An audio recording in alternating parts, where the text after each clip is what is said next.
A mulher é sempre uma força muito importante nas lutas do PT. Seja em governos, no parlamento, nos movimentos sociais ou na linha de frente de programas como o Bolsa Família, o Minha Casa Minha Vida, o ProUni. Precisamos que as mulheres participem ainda mais da política. É assim que faremos um Brasil mais justo e acolhedor. Vem com a gente, vamos juntas reconstruir o Brasil.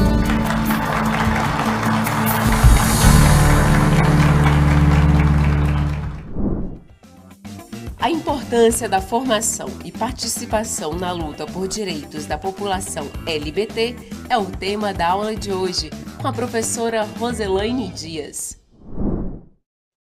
Eu sou Roselaine Dias, eu sou professora por organização acadêmica, tenho mestrado na Universidade Estadual do Mato Grosso do Sul, na área de formação para professores e na linha de pesquisa formação para a diversidade. Atualmente, na formação acadêmica, eu sou graduanda das Ciências Sociais e Ciências Políticas da Universidade Federal do Pampa, aqui no Campo São Borja, no Rio Grande do Sul. Eu me localizo aqui em Porto Alegre, extremo sul do Brasil. Estou articuladora da rede de ativistas e pesquisadoras lésbicas e bissexuais do Brasil, uma rede que busca articular e fomentar diálogos interseccionais com mulheres lésbicas e bissexuais que dialoguem especificamente sobre essa pauta, especificamente tenham em seus estudos o foco das lesbianidades, das bissexualidades e muitas, por óbvio, também têm das transexualidades. Mas nós somos uma rede de lésbicas e bissexuais. A minha proposição aqui é dialogar hoje sobre a importância da formação e da luta, né, por direitos de mulheres lésbicas, bissexuais, travestis e transexuais. Esse diálogo me remete um pouco ao início dos anos 2000. Vou fazer aqui o meu diálogo muito no meu trânsito de militância lésbica, feminista, negra, que aí tem um quarto de século. E, por conta disso, quando a gente fala de LGBT, fico muito lembrando do início dos anos 2000, quando homens trans não tinham uma organização estrutural, física, dentro do cenário brasileiro, mas estavam dialogando, estavam iniciando esse processo de organização instrumental dentro do movimento. E muitas vezes nossos encontros, nossos espaços de articulação, né? A gente não tinha passado por um processo de Covid, então a gente ainda se reunia em grandes grupos, né, em muitos lugares, e os homens trans vinham fazer esse diálogo conosco. O processo de transexualização ainda não era uma realidade no Brasil, e os homens trans vinham dialogar conosco. Por quê? Porque esses homens estavam num processo de transição, ou já tinham, né, como alguns que a gente conhece, que já tinham informação, que já tinham estudo na área da saúde, e que já tinham buscado seus direitos por vias individuais naquele período. Então, eu vou trazer um pouco dessa contextualização, fazendo um diálogo aqui, sempre buscando em alguns momentos referências, mas trazendo muito o histórico do movimento. Quando a gente fala em formação, fiquei pensando sobre essa discussão e não posso fugir como professora ao que eu acredito, ao que eu penso. Sou uma militante lésbica de esquerda do Partido dos Trabalhadores e das Trabalhadoras do Brasil, maior partido da América Latina. E a minha construção pessoal se deu a partir dos 12 anos numa corrente da Igreja Católica nos anos 80 que chamava Pão, Terra e Liberdade. E dentro desses diálogos, além de Marx, a gente tinha outras leituras e outras formas de pensar o mundo que nos eram propostas e que a gente visualizava. e uma delas foi pensar Paulo Freire, né? Nunca ninguém chegou e disse esse é um texto de Paulo Freire, eu tinha 12, 13 anos, mas eu sei que foi desde lá que a gente começou a pensar. Então, isso me remete a um posicionamento do Freire que é, na pedagogia da autonomia, quando ele trata da ética, que é uma parte que eu gosto muito, que me ajuda muito, até porque já pensei academicamente sobre a ética, é sobre o ser-estar, né?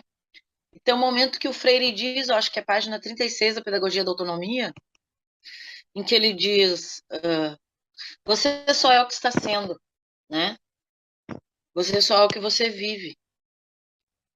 E há muito tempo eu bebi nessa fonte. Em 2012, eu me lembro que eu fiz uma especialização de ética e direitos humanos na educação aqui na Universidade Federal do Rio Grande do Sul. E eu me lembro que eu busquei essa referência de Freire para sustentar os meus argumentos naquele processo acadêmico. E eu me vi pessoalmente no ser estar, e eu me vi pessoalmente, você só é o que você está vivendo. Ou seja, na minha concepção de formação de cidadania, de organização de pessoa, de pensamento de sujeito político, lésbica, aqui falando, eu não posso falar daquilo que eu não vivo, né?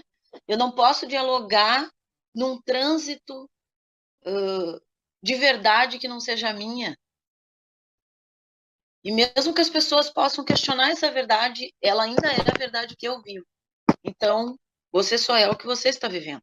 Se você não consegue representar, apresentar, né, construir esse sujeito do qual você fala,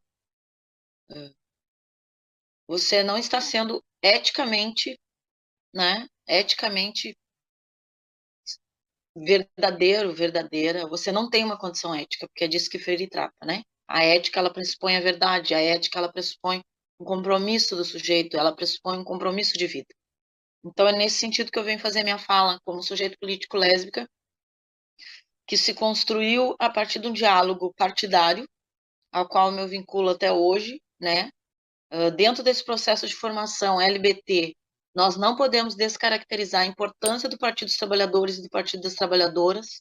Mesmo que eu não fosse vinculada a esse partido, eu faria esse registro, porque foi dentro dessa estrutura partidária que surgiram os primeiros núcleos na história do Brasil. Em São Paulo, Porto Alegre, final da década de 90, já constituía o núcleo 28 de junho, formado por, naquela época, éramos gays e lésbicas. Naquela época, num diálogo em que a gente nem tinha as discussões como população LGBTI, LGBTQIA+, como nós temos hoje. Naquela época, nós éramos intitulados e intituladas em todos os espaços, inclusive nos espaços de organização, de lazer e de entretenimento, como população GLS, ou seja, os gays, as lésbicas e aqueles e aquelas que simpatizavam, ou seja, simpatizar muitas vezes eram homens e mulheres com práticas sexuais com homens e mulheres, em que a representação identitária não estava ali colocada. Então, colocando isso, eu já aponto um segundo diálogo um segundo ponto na nossa conversa. Para além da representatividade, da condição de estar sendo, de quem eu sou, do que vivo, de que eu só sou o que eu vivo, eu coloco aqui a questão identitária, a questão da orientação sexual e da identidade de gênero como um pressuposto de representatividade política. E como isso se dá? Eu estou colocando a organização partidária como um dos espaços em que essa representação se dá no Brasil até hoje, é forte, é importante, é significativa. Não tem como construir política no Brasil para quaisquer populações, mas eu estou falando aqui da população LGBT especificamente, mas eu posso ampliar e falar da LGBTI, da LGBTQIA+, sem termos um diálogo que atravesse as estruturas partidárias. E nesse sentido, o Partido dos Trabalhadores e das Trabalhadoras é muito importante para o Brasil, para o mundo, né? O Partido dos Trabalhadores, e das Trabalhadoras é o maior partido da América Latina. Então, com maior representação de filiados, filiadas e filiados. Hoje é um partido que, na sua composição de filiação, você vai ter a identidade sexual da pessoa, a sua identidade de gênero, a sua orientação sexual. Qual é a organização de um movimento que essa pessoa mais se identifica? Bom, se eu digo que eu sou mulher, que eu sou gênero feminino, eu já estou com as mulheres.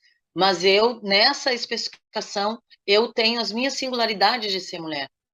E aí entra a minha representatividade e a minha identidade, né? No meu caso, como mulher negra, LBT, no Partido dos Trabalhadores e das Trabalhadoras.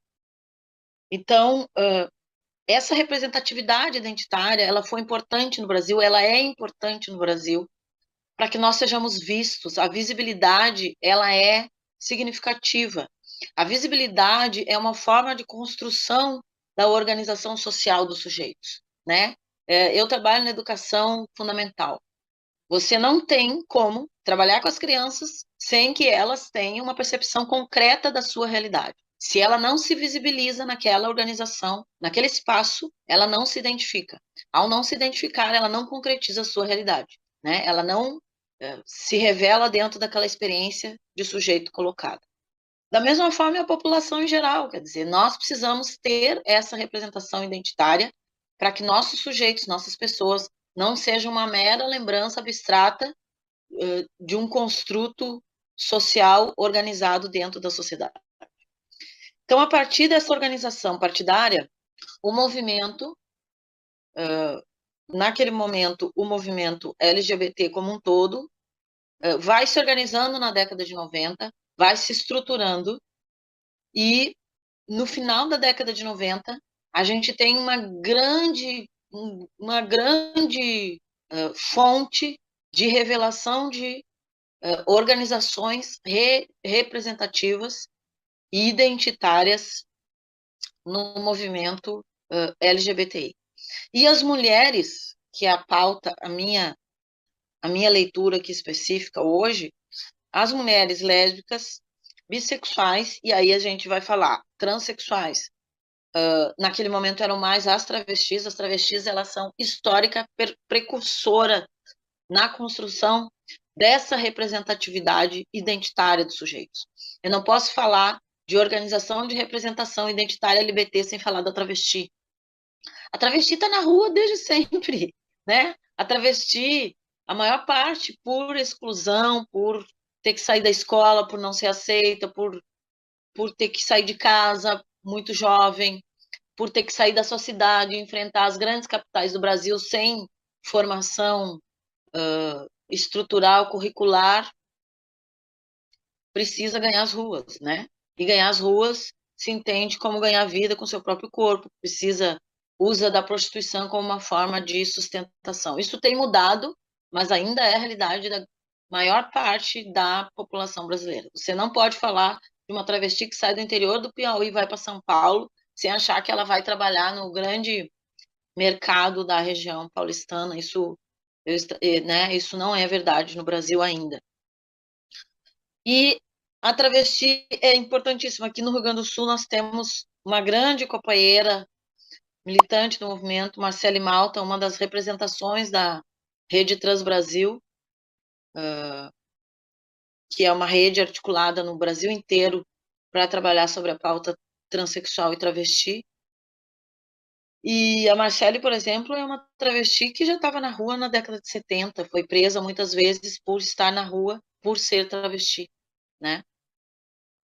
Tem fotos dela dentro dos camburões, etc. Então, a gente coloca aqui a identidade do sujeito, a identidade política dessa identidade sexual como uma representação necessária no Brasil para essa constituição de luta LGBT e organização identitária e visibilidade no Brasil.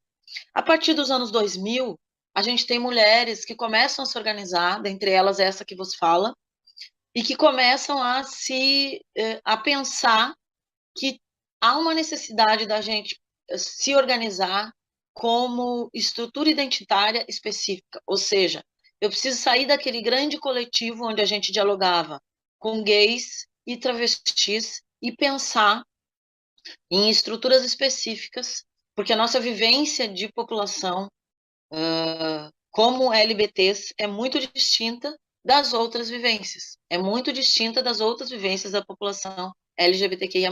Até porque nós temos várias interseccionalidades nesse processo de exclusão que nos afeta, né? Então, a gente já teria aí a dupla exclusão de gênero só pela condição de ser mulher, mas aí entram as outras interseccionalidades sociais que afetam a nossa relação de sujeito e vida e existência no território brasileiro, entre elas a condição de classe, entre elas a condição social. Eu não posso aqui dizer que a condição de luta, de formação e de realidade sociocultural econômica é a mesma de uma mulher da periferia de Porto Alegre para uma mulher classe média alta de Porto Alegre, né?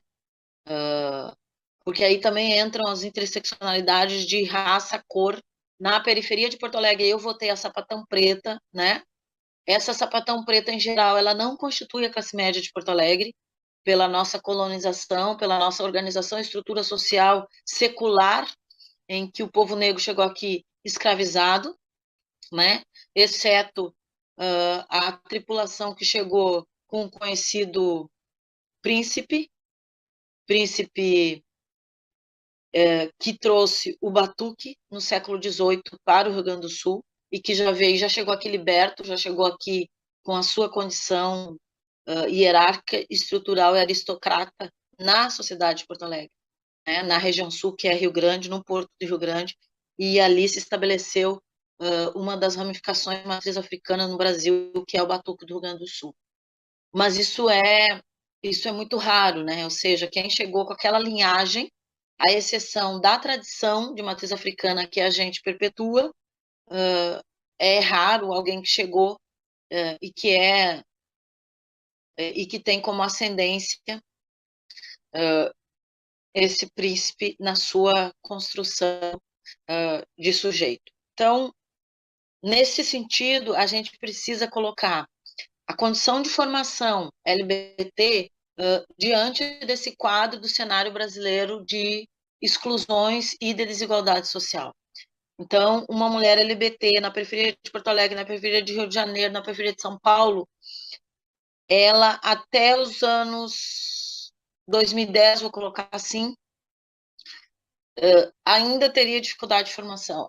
Esse quadro muda quando a gente tem o presidente Lula, né, na sua segunda condição de governabilidade, e a gente tem a instituição de todos os programas de fomento e acesso e permanência às instituições públicas federais e também as que compõem o quadro da educação no Brasil, as privadas de formação em nível superior. Essa condição favorece que as nossas mulheres, em situação de exclusão social, cheguem até as universidades. Então, quando a gente forma as grandes redes nos anos 2000, a gente está buscando esse conhecimento do sujeito, a gente está buscando... Quais são essas grandes redes, Rose? Estou colocando Rose aqui para as pessoas que já têm uma familiaridade comigo e aquelas que queiram também me tratar dessa forma. A gente tem, em 2003, a Liga Brasileira de Lésbicas, um pouco tempo depois, a Articulação Brasileira de Lésbicas. Hoje, essas duas redes, elas já incluem as lésbicas e bissexuais. E essas mulheres passam a pensar o sujeito político lésbica e bissexual naquele momento como pauta de organização política instrumental no Brasil. Então, principalmente na Liga Brasileira de Lésbicas, a gente se organiza a partir dos anos 2000 até 2016, foram quase 15 anos, 13 anos, em que a gente se organizou enquanto espaço de formação e organização política por dentro das conferências municipais, estaduais, regionais, territoriais e nacionais no Brasil. Eu preciso citar isso porque isso tem uma grande relevância na forma como o conhecimento sobre a nossa população chegou no Brasil.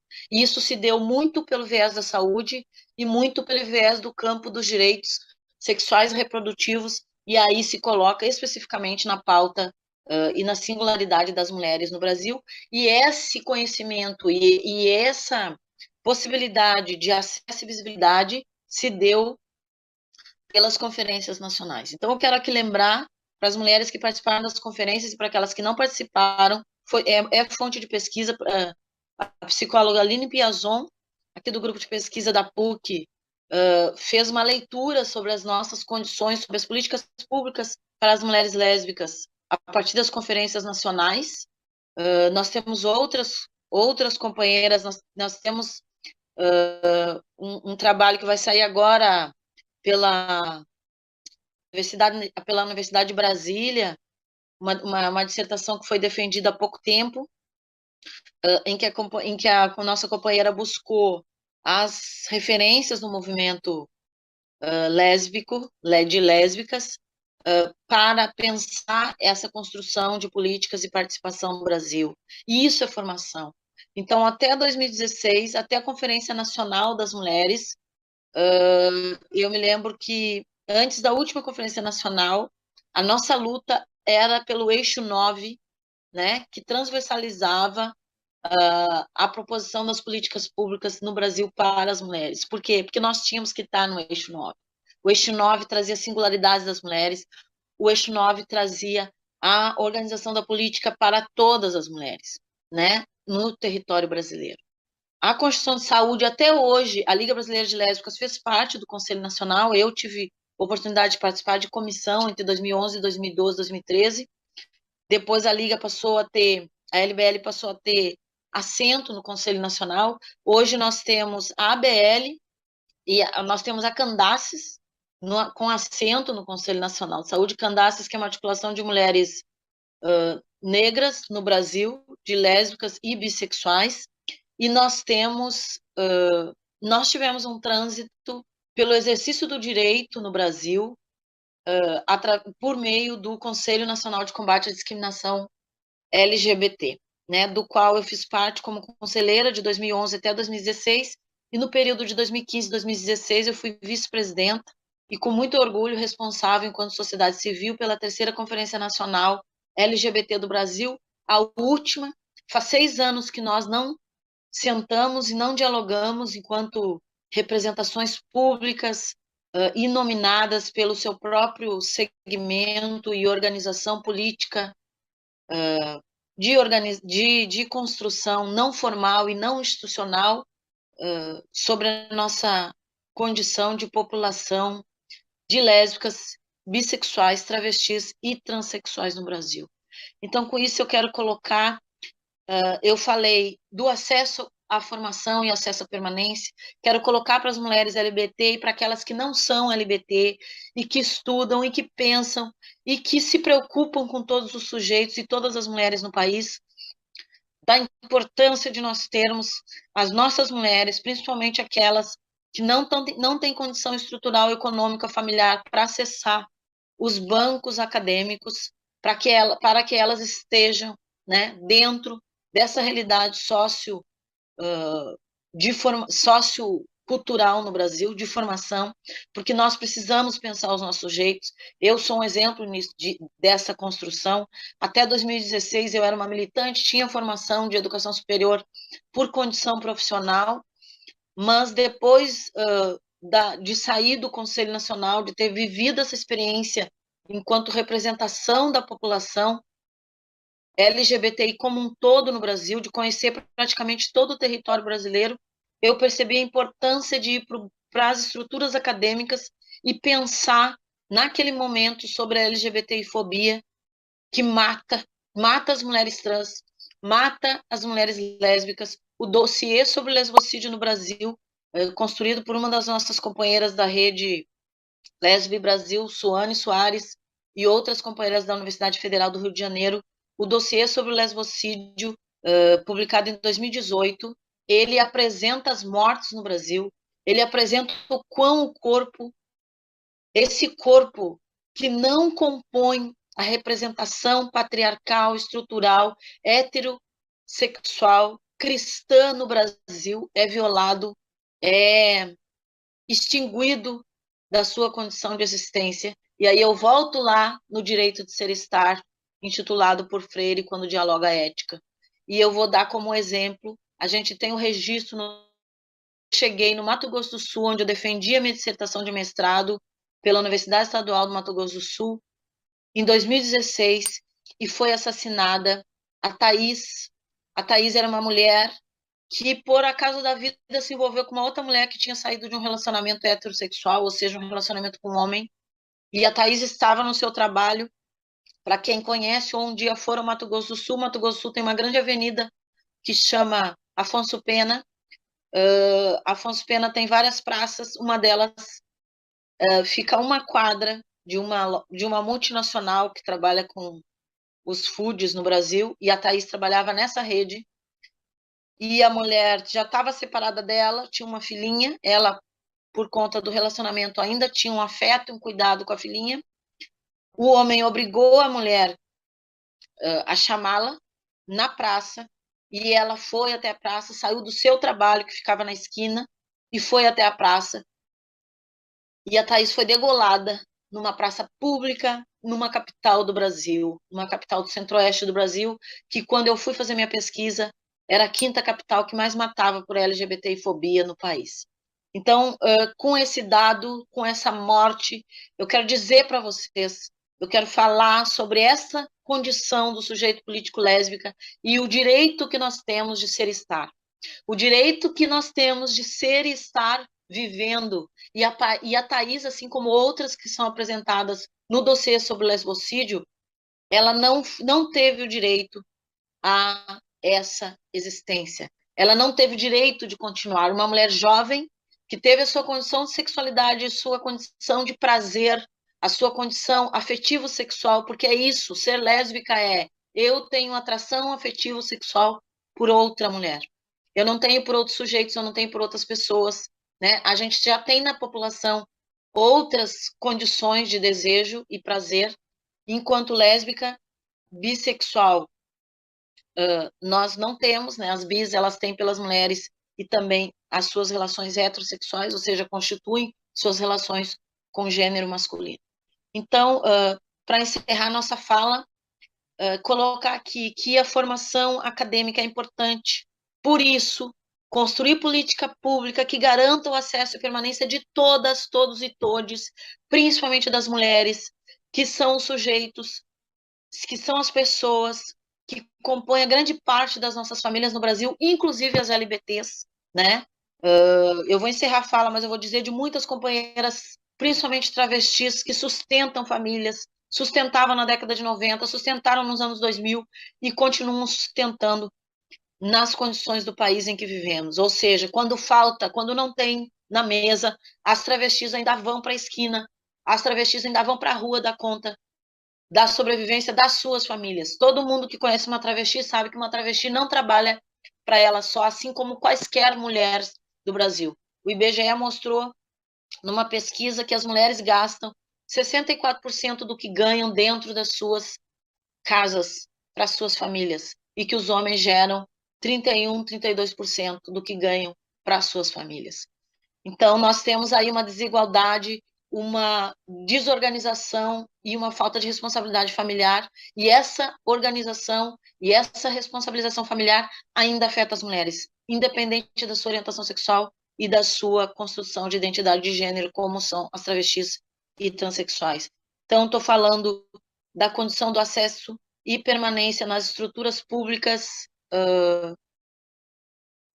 oficiais, institucionais, mas estou falando do movimento, da construção, da necessidade de articulação com a sociedade civil, que nós tenhamos no Brasil, para o próximo período, um presidente que sente naquela cadeira e que saiba que a população LGBTI, eu estou aqui para frisar LGBT, mas eu sou uma militante lésbica nacional, referência de toda a minha população, então eu preciso dizer isso, que nós precisamos de um presidente que sente naquela cadeira e que escute a nossa população, que saiba que somos uma população singular no Brasil, que saiba que até o ano 2010 o IBGE dizia que nós somos 17% da população, e isso no estado do Rio Grande do Sul elege uma deputada ou um deputado federal. Então, nós existimos, nós somos, e nós estamos aqui por direito à vida, por direito a ser e estar. Muito obrigada, e fico à disposição de todas e todos que queiram mais esclarecimentos ou informações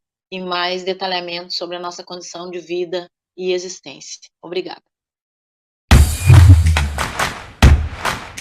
Que futuro nós queremos para nós, mulheres, para os nossos filhos, para as nossas comunidades, para o nosso país?